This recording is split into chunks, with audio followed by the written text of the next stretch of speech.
सगळी तयारी झाली आहे. प्रेझेंटेशन स्टडी केलंयस, ईमेल्स बघितलेस सगळे? आई तुम्ही अजिबात काळजी करू नका, मी सगळे मेल्स रात्रीच चेक करून घेतलेत. क्लायंट नवीन आहेत आणि ही मीटिंग आपल्यासाठी खूप इम्पॉर्टंट आहे.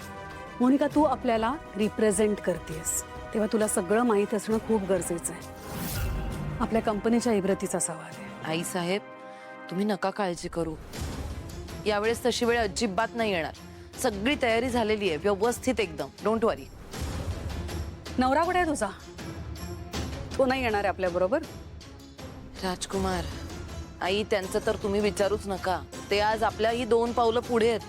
ते सकाळीच कुठल्या तरी कामासाठी, महत्वाच्या कामासाठी घराबाहेर पडले. ते पोहोचलेही असतील इव्हाना ऑफिसला. बर. आई तुमचा फोन राहिला होता आत रूम मध्येच. अरे, तुला बोलता बोलता मीच विसरले. Thank you so much. अमृताताई, ओवीची तब्येत कशी आहे आता? बरी आहे ती? ओवी, काय झालं ग तिला?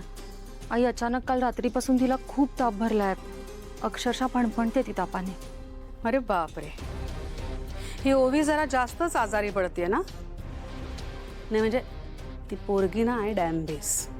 ती खरंच आजारी आहे का फक्त सारंगकडून लाड करून घ्यायचे तिला ते बघ. हा आई अहो एवढी लहान आहे ती, नाटक का करेल? खरंच खूप आजारी आहे ती. तिला खरंच बरं वाटत नाही. हो आई, करेक्ट बोलतात अमृताताई. यावेळेस केस जरा वेगळीच आहे. वेगळी केस आहे म्हणजे? आई वेगळं म्हणजे हा काहीतरी मानसिक ताप आहे म्हणे. अमृताताई बरोबर बोलते ना मी? हां, ती तिच्या गाण्याची टीचर आहे ना, तिला भेटण्याचा हट्ट धरलाय तिने.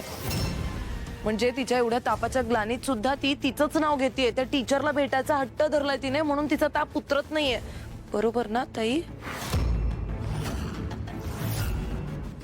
ओवीला तिच्या गाण्याच्या टीचरला भेटायचंय हे ऐकल्यावर या म्हातारीचा चेहरा असा पांढरा का पडला? हिला एवढा मोठा धक्का का बसलाय?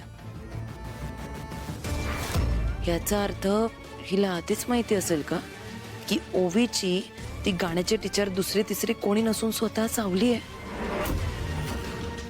नाही, का या म्हातारीचा वेगळाच काहीतरी डाव आहे यामागे. अमृताताई, सारंग सकाळपासून दिसलाच नाही मला. की ओवीची अशी अवस्था आहे म्हणून बाहेर गेलाय त्या गाण्याच्या क्लासच्या टीचरला भेटायला. सारंगने स्पष्ट सांगितलंय की तो त्या टीचरला भेटणार नाही आणि त्या क्लासमध्ये पाऊल सुद्धा ठेवणार नाहीये.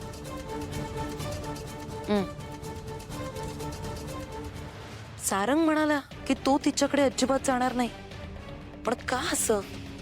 सारंग खरंच हे या म्हातारीच्या भीतीने म्हणालाय की या सगळ्याच्या आधीच, आम्हाला सगळ्यांना समजायच्या आधीच तो त्या सावलीला भेटलाय आणि मग तिला भेटल्यावर तिच्याशी त्याचं काहीतरी कडाक्याचं भांडण झालं म्हणून तो तिथे पाय ठेवायला नकार देतोय का?